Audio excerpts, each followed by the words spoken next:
మీరు కూడా రావద్దని చెప్పి నేను కోరుతాం. రైట్ తిలక్ గారు నమస్కారం అండి. నమస్కారం అండి. మొత్తం మీద దానం నాగేంద్ర హైడ్రా అంటున్నారు, మరోవైపు పార్టిసిపేట్ చేస్తున్న నాయకులకు అందరికీ నమస్కారం. అంటే మొత్తం మీద దానం నాగేంద్ర హైడ్రాని అడ్డుకునే పరిస్థితి కనిపిస్తున్నాయి. మరోవైపు గూడెం మైపాల్ రెడ్డి, కాటా శ్రీనివాస్ మధ్య వర్గపోరు నడుస్తుంది. అసలు మొత్తం మీద కాంగ్రెస్ పార్టీలో ఏం నడుస్తుంది అనుకుంటున్నారు? గత ప్రభుత్వంతో పోలిస్తే గత ప్రభుత్వానికి ఈ ప్రభుత్వానికి ఉన్న తేడా ఏంటంటారు?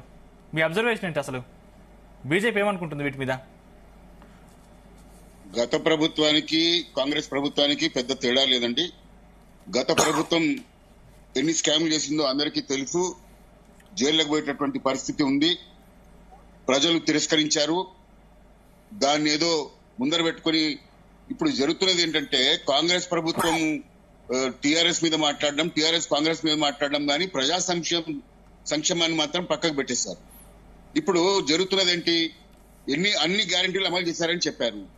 మహిళలకి తులం బంగారం ఇస్తా అని చెప్పారు రేవంత్ రెడ్డి గారు. ఎక్కడ ఇచ్చారా? లేదు. ఇప్పుడు దాని తర్వాత స్కూటీ ఇస్తా అని చెప్పారు, ఇచ్చారా? లేదు. విద్యార్థులకు ఇప్పటి వరకు ఫీజు రీయింబర్స్మెంట్ ఎక్కడైనా జరిగిందా? కాంగ్రెస్ నాయకులు చెప్పాలి. అంటే విద్యారంగం అవసరం లేదా? మొత్తం ప్రైవేట్ కళాశాలలు అన్ని మూతపడుతున్నాయి. దాని సంగతి అంటే తెలీదు. ప్రతి హాస్టల్లో అన్ని విషాహారం జరుగుతుంది. హాస్పిటల్ పాలవుతున్నారు. ఒక చోట అంటే ఏమనుకోవచ్చు, 2 చోట్ల అంటే ఏమనుకోవచ్చు. కంటిన్యూస్ గా 15 రోజులకు ఒకసారి, వారంలోకి ఒకసారి విద్యార్థులందరూ ఆసుపత్రి పాలవుతున్నారు.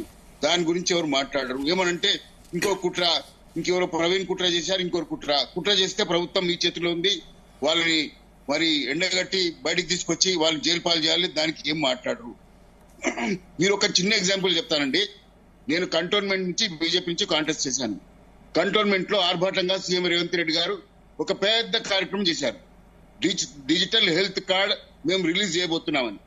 నా జీవితంలో నేను మొట్టమొదటిసారి ఇప్పటిదాకా చూసింది ఏంటంటే, హెల్త్ కార్డు తయారైన తర్వాత దాన్ని రిలీజ్ కోసము ఎవరైనా మీటింగ్ పెట్టుకుంటారు.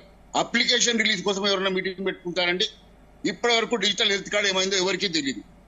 డిజిటల్ హెల్త్ కార్డు అన్న దాని విషయంలో హెల్త్ మినిస్టర్ రాడు, వేరే మంత్రులు వచ్చారు, సంతోషం. అప్లికేషన్ రిలీజ్ కోసం మీటింగ్ పెట్టుకుంటారా? ఇప్పటి వరకు ఏమైందో ఎవరికి తెలియదు. మన రాహుల్ గాంధీ గారు ఏమంటారు? బీజేపీనే కాదు, మేము వీఆర్ ఫైటింగ్ ఇండియా ఇట్సెల్ఫ్, భారతదేశానికే మేము వ్యతిరేకంగా పోరాటం చేస్తున్నాం. ఎక్కడుందండి? మాట్లాడితే టీఆర్ఎస్ మీద కాంగ్రెస్ మాట్లాడడం, కాంగ్రెస్ మీద టీఆర్ఎస్ మాట్లాడడం తప్ప ప్రజా సంక్షేమం అన్నది ఎక్కడా లేదు. దీన్ని గమనించాలి. ఇప్పుడు దావోస్ గురించి మాట్లాడదాం. దావోస్ పోయి మీరు పైప్ లైన్ లో ఉన్నాయి, ఇంకా ఇంకా అవుతున్నాయి, అగ్రిమెంట్లు అవుతున్నాయి. ఎక్కడండి? ఫార్మాసిటీ అన్నారు. ఫార్మాసిటీలో ప్రజలందరూ వ్యతిరేకిస్తున్నారు.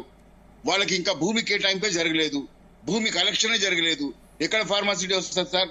హైడ్రా పెట్టుకుని పేద ప్రజల ఇళ్ళన్నీ కూలుస్తున్నారు. మీ ఇప్పుడు అంతర్గత ప్రజాస్వామ్యం బాగుంది, లోపల మీరు పార్టీలో మాట్లాడుకోవాలి.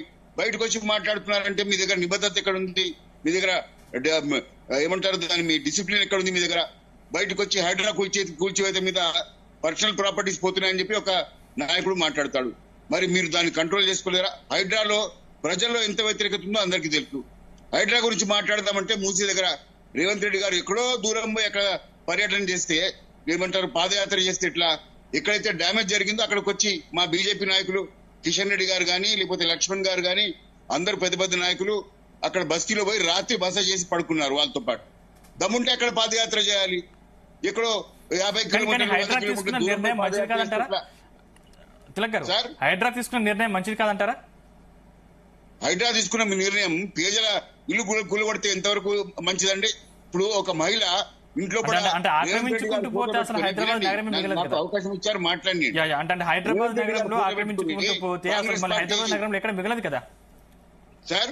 హైదరాబాద్ లో మొత్తం ఆక్రమించుకుంటూ పోతే మరి హైదరాబాద్ లో ఎక్కడ కనీసం చూడడానికి ప్లేస్ కూడా మిగలదు కదా. తప్పకుండా నేను ఎఫ్టీఎల్ నిర్ణయం తీసుకోవాలి. మళ్ళీ పర్మిషన్ ఎవరు ఇచ్చారండి? ఏ గవర్నమెంట్ ఇచ్చారు పర్మిషన్? వాళ్ళ సంగతి ఏంటి? ఇప్పుడు ఎంతో మంది సాఫ్ట్వేర్ ఇంజనీర్లు వాళ్ళు అపార్ట్మెంట్ తీసుకున్నారు, బ్యాంక్ దగ్గర అప్పులు తీసుకున్నారు, పర్మిషన్ తీసుకున్నారు, ట్యాక్సులు కట్టారు. వాళ్ళు ఇల్లు కూడా కొడితే వాళ్ళు ఇప్పుడు ఈఎంఐలు ఎవరు కడతారు? ప్రభుత్వం కడతారా? క్లారిటీ లేదు. మేము తప్పకుండా చేయాలి, నేను కాదంటంలే. అక్కడ మీరు ఒక్క స్కీమ్ లేదు, ఒక రోజులో మొత్తం కూల్చేస్తా అంటే కుదురుతుందా? తప్పకుండా చేయాలి. మరి ఇప్పుడు హైదరాబాద్ కొట్టాలి కదా. అసదుద్దీన్ ఓవైసీ అక్కడ కాలేజ్ కట్టుకున్నాడు, దాని గురించి మాట్లాడే దమ్ము రేవంత్ రెడ్డికి ఉందా? లేకపోతే ఇక్కడ పార్టిసిపేట్ చేస్తున్న కాంగ్రెస్ నాయకులకు ఉందా? ఎఫ్టీఎల్ లో కట్టుకున్నటువంటి కాలేజ్ ని దాన్ని ఎందుకు కూలగొట్టడం? ఇప్పటిదాకా మాట్లాడేందుకు లేదు, దాని మీద రెస్పాన్స్ ఎందుకు లేదు? అంటే ఒకరికి